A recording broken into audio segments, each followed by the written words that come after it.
Hello everyone, welcome to another Power Talk with Archana. This is your platform to reach out to the stars. Plan your success with me, Archana, as I coach you and mentor you to achieve your success goals and help you carve your dream life as you've always dreamt of. Welcome to my world as I collaborate with business leaders from across the world and bring to you world-class virtual and in-person coaching and mentoring. Let's meet one such business leader today. Ram Ramasundaram comes with a celebrated experience of 31 years in the Indian administrative services in a variety of sectors ranging from rural development, public health and adult education.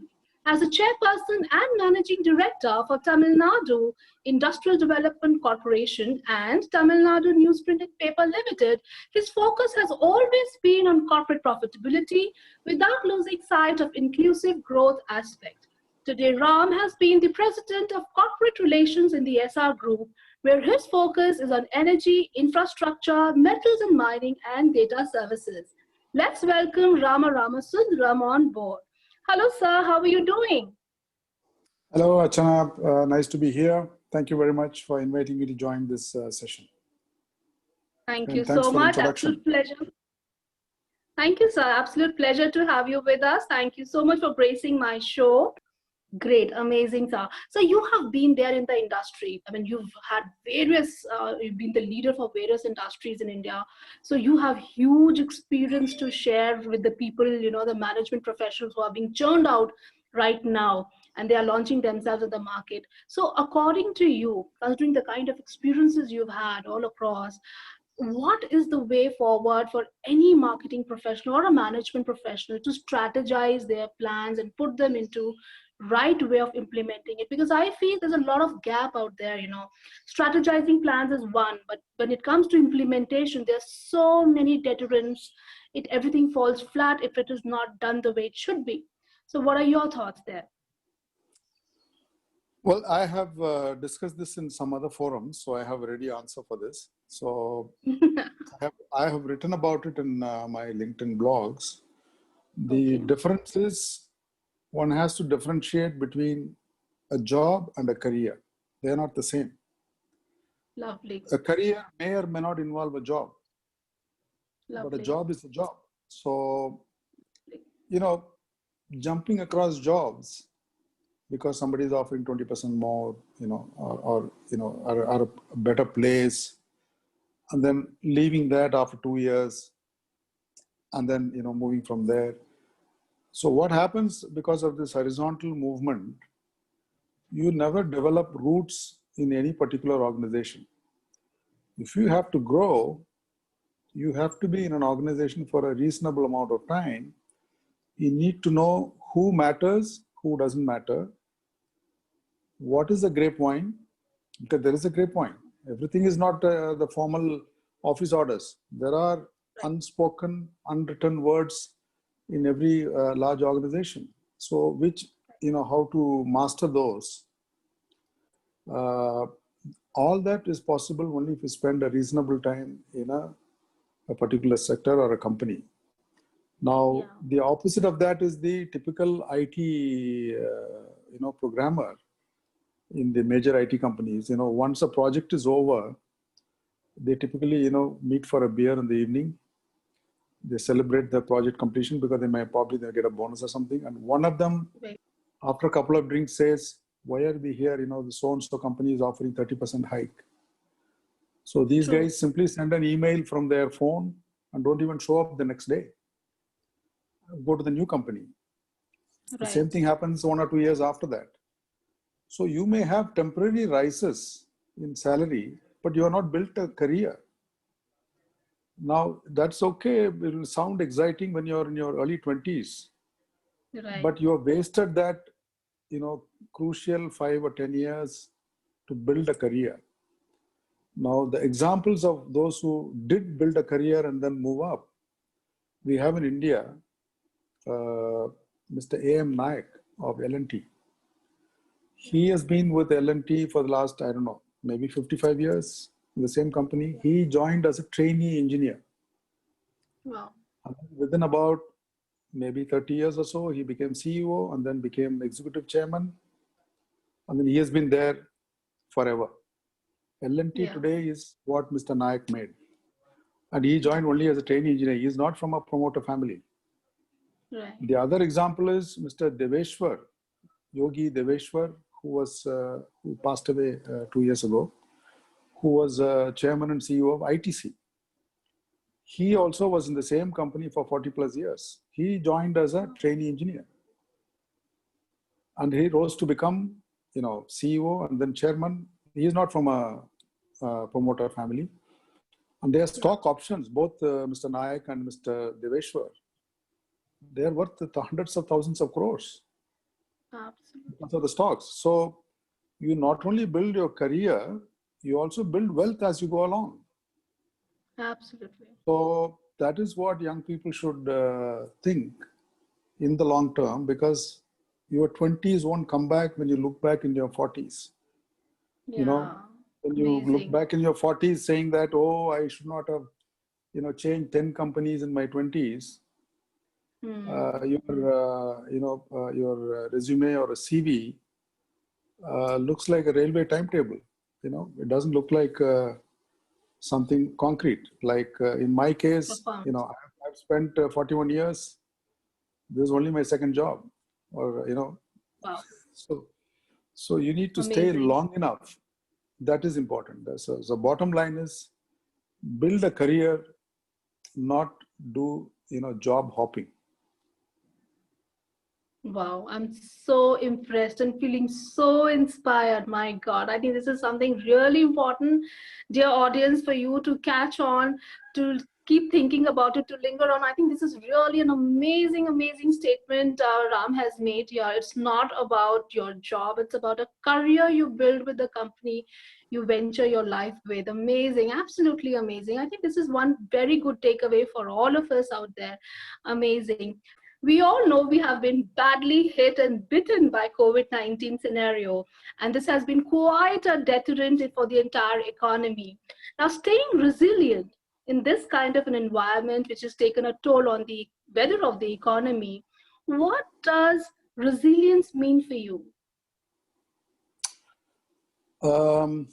Before I move on to resilience, I would like to talk about common sense. Having worked in public health for many years, I had worked in about 25 years ago, I was working for the World Bank in controlling the AIDS epidemic in India based on a model that I had developed in Tamil Nadu. Amazing. So, yeah, any public health epidemic, which is infectious disease, like whether it's HIV or COVID or any other such disease, the key word is prevention. Now, in the context of the COVID epidemic or pandemic, as the WHO calls it, the word prevention has never been used by WHO even once. The message on 11th March 2020, when the epidemic was called a pandemic by the WHO chief, the message was detect, trace, isolate, things like that. But even today, with about almost 30 million people infected all over the world, which is 3 crores, but compared to the global population of 7.8 billion, which is 780 crores, almost 6 times the size of India, still 777, assuming 3 crore are infected, out of 780 crores, still 777 crores are not yet infected. Right. So any public health program, the focus should be on preventing more people out of this 777 from getting infected. Absolutely. So that has not been used is my understanding. Just as at the time of HIV, awareness and condom use and stuff like that prevented the epidemic from spreading. Right now, the prevention is to boost your immunity. There is enough in the literature to show that if the COVID infection, passes from the nose to the throat to the lung, it triggers what is called a cytokine storm. Absolutely. So once a cytokine storm kicks in, it's an irreversible inflammation involving the whole body in fighting the infection. Right. Then after that, your remdesivir or favipiravir, all these fancy drugs which cost a fortune, may or may not save the patient. Ultimately, it is the immunity which needs to. So what is the best way to boost your immunity? Very simple things like yoga, pranayama, and vitamin C and D and zinc. It's very, very affordable solutions. Yes. So that is my first advice to anybody watching this, is protect yourself by boosting your immunity by, taking care of these simple things like, regular exercise, diet, and vitamin C, D, and zinc supplements. Right. Now, if you do that, then you'll have the resilience to face the pandemic. If you're back of your mind all the time, did I wash my hand? Am I wearing a mask? Is the person whom I'm meeting, is he possibly infected? You can't really focus on your business. Right. In our office, the company has paid for the supplements for not only for the staff, also for their families. And staff doesn't mean only the desk-bound staff like us. Even the housekeeper, security, and their families. Right. Totally it comes to about, we are about 50 people, assuming multiply by about 5 or 6. About 300 people have been fully protected. So as long as we are in the office, within our own so-called protected group, we don't use masks or anything. So we have meetings, and our office has been functioning from May last week. We had followed the lockdown only for 2 months. Yeah. After that, our office is functioning normally. People are going about. But when we go to a public place where it is mandatory to wear a mask, we do that. But within our own group, we don't do that. So that is what is called resilience of focusing on business as usual, not all the time worried about when is this the virus going to hit me. So that should be the first priority for anybody who wants to get back into the normal world. Absolutely. I think this really talks a lot about the kind of leader you are. You're not only concentrating on your business, but you're also talking about people who help you, make your business grow. I think that is really amazing to be the kind of leader that you are. I think that is really commendable. In fact, if we talk about leadership, we are talking about business resilience. We are talking about fighting the, COVID-19. All said and done with, we are talking about growth. Growth doesn't stop. That is one change that, is required in the industry. Now, considering all that, we see a lot of digital transformation happening with the insatiable demand of data centers, with more and more cloud computing awareness on the rise and hyperscale data centers coming up here in India. What are your thoughts on this kind of a transformation with lots and lots of OTT and live streaming happening around? What challenges do you see in this medium? Well, I'm not an expert in data science by itself. I'm a trained demographer, so I use data to a limited extent for public health and other tracking other trends in the economy. But data science by itself is now a separate growing field of profession. Yeah. But my guess is it will still remain a niche segment for quite some time to come. It is not going to be like our IT software backend work, which millions of Indian boys and girls have benefited from for the last 2 decades or so. I'm not sure if it will reach that scale, but it is a growing field. And then since we have the the foundation of a large number of children studying software and programming, India should not miss this opportunity in being a leader in providing at least the experts in this field. And given the working from home and then the various platforms for video conferencing. When I first heard about 2 years ago, our vice chairman told me, let's meet on Blue Jeans.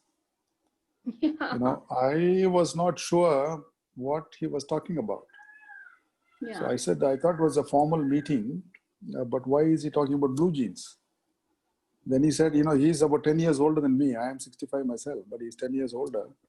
So he Yeah. said, Blue Jeans is a video conferencing platform. So, but Yeah. now, Zoom and, Microsoft Team or this thing. So various WebEx platform, Blue Jeans, these are everyday terminology now, hardly 4 months. PPE. PPE is Yeah. becoming just a daily thing. So there are many companies in India.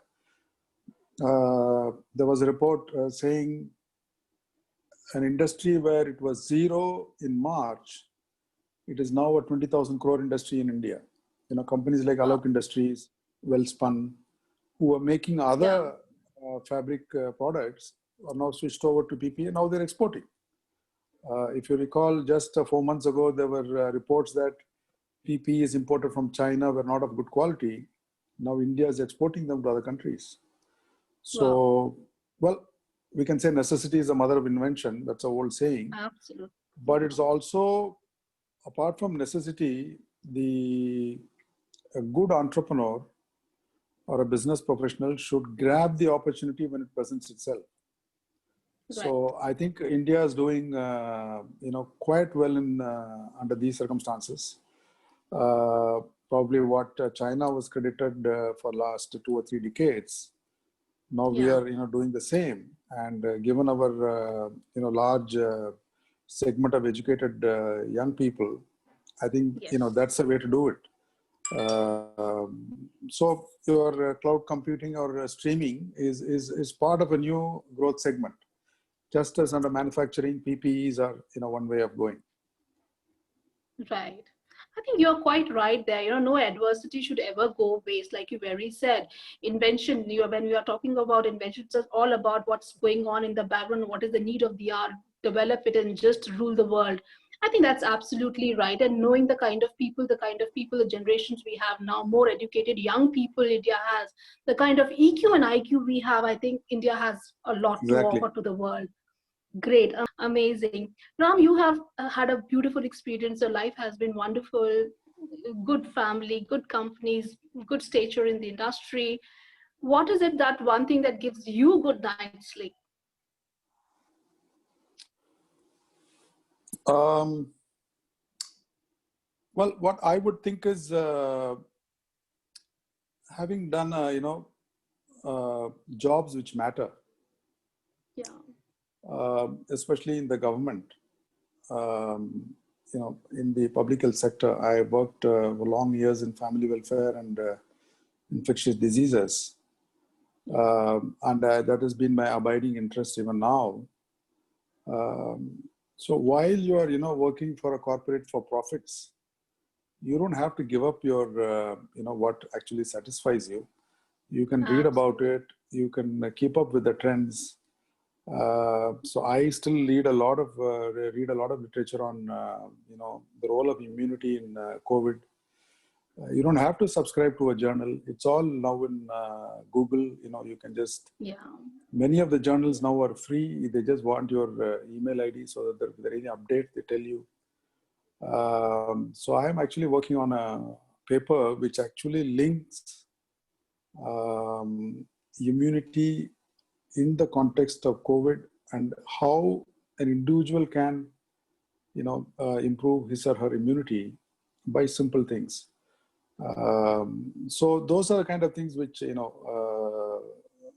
make me happy at the end of the day, that, you have done something or you have given something back to society while working, whichever capacity you worked. So that is something youngsters should think about. Youngsters are much more volunteer. You see LinkedIn profiles, you see, interested in volunteering. Volunteering doesn't mean it has to be only, going and doing adult education, teaching or something. Yeah. You don't have to really take time away physically from your job. It may not be possible for everyone.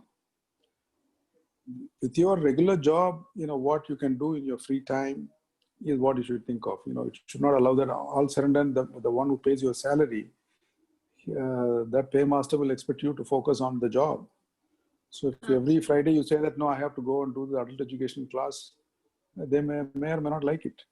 So you have to balance your, payback to the society within the parameters of your job and career, so that, one doesn't come in the way of the other. But it is possible to do that. You can pick up anything. So then, do something which is meaningful. Right. Amazing. Tell me, Ram, the huge experience that you have, do we see a concoction of your experiences, life experiences, business experiences into a book sometime in the future? I'm generally against writing books and then trying to market them. I'm a believer in Kenneth Blanchard's the 1 Minute Manager series. In fact, I'm working on something similar called the one-page manager, because I am a one-page manager myself. If you can't write a brief or a CV within 1 page, you have lost the audience. Similarly, if you're making a presentation, if you can't make a presentation within 3 or maximum 4 slides, you lost the audience. Nobody has time. Lovely. Yeah. So unless you are Shakespeare or an Einstein or an A.R. Rahman, and people are willing to sit for hours together to listen to you, we are not gifted like that. We are ordinary people. So whatever you have to say it in a few minutes. And then the audience may say, okay, tell us a little more. Then you can, expand on it. But to get the attention of the audience, whether it's a recruiter or a physical audience or a video audience or your own immediate family, you have a window of 2 to 3 minutes. Very well said. So, yeah. Very well said, Ram. I'm so happy that I have you on board today to speak to my audience. I think one-page manager is something, everybody should swear by. I think this is a very important message. The impact that you can create with your conversation, you just get a very, very small window, and that's your time to win the fort. Amazing. Thank you so much, Ram. Thanks a lot for coming on board and speaking to my audience. I'm truly, truly honored to have you and spend time, share the same screen with you. Thank you so much. Have a wonderful life ahead. Thank you very much, Archana. It was lovely talking to you. Thank you so much. That was Mr. Ram Ramasundaram for you, a stalwart, a visionary in his own right. What an amazing concept of being a one-page manager that he talks about. How important it is to replicate what's going on in your mind on paper with fewest of words. That's absolutely amazing and something that we all should learn. How important it is to build a career out of your job. How important it is to stay with that company for the longest duration possible, to stay with that company and build your career, see your growth in the growth of the company and build a future for yourself. I think that was something really inspiring. I wish all of you the very best and stay tuned for more.